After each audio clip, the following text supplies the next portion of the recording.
विश्राम नेबे रोहित पांड्या राहुल मध्यरु जणकु मिलिपारे दायित्व। आसंता मासरे श्रीलंका विपक्ष 3 मैच विशिष्ट दिनिकिया सीरीज आरंभ होबाकु जाउछि। टी20 वर्ल्ड कप पोरे रोहित शर्मा विश्राम नेबे बोली स्पष्ट हेबा पोरे एबे भारत को आगे नेबा पाई स्टार ऑलराउंडर हार्दिक पांड्या एवं wicket keeper batsman KL Rahul अधिनायक दौड़े अछंती।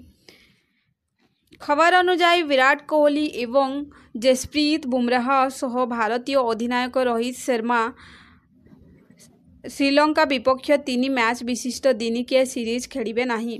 रोहित को अनुपस्थिति रे टी20 वर्ल्ड कप 2024 रे उप अधिनायक भावे कार्य करिथिबा पांड्या और 2023 रे दक्षिण आफ्रिका विपक्ष दिनिकिया सीरीज रे भारतर अधिनायक थिबा केएल राहुल को मध्यरु केही जणे अधिनायक हेबे बोली चर्चा हेउछि।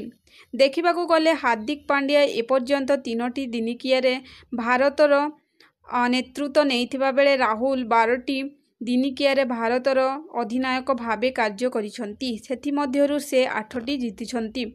दिनिकिया दलर नियमित सदस्य थिबा कर्नाटकर 31 वर्षीय डाहाण हाथी बैट्समैन राहुल गत जनवरी 2024 रे इंग्लैंड विपक्ष रे 5 मैच विशिष्ट सीरीज रो प्रथम टेस्ट रे खेली थिले। कहा जाउछि जे वरिष्ठ खेलाड़ी माने किछि मास विश्राम नहीं आगामी मैच पाई प्रस्तुत हेबे।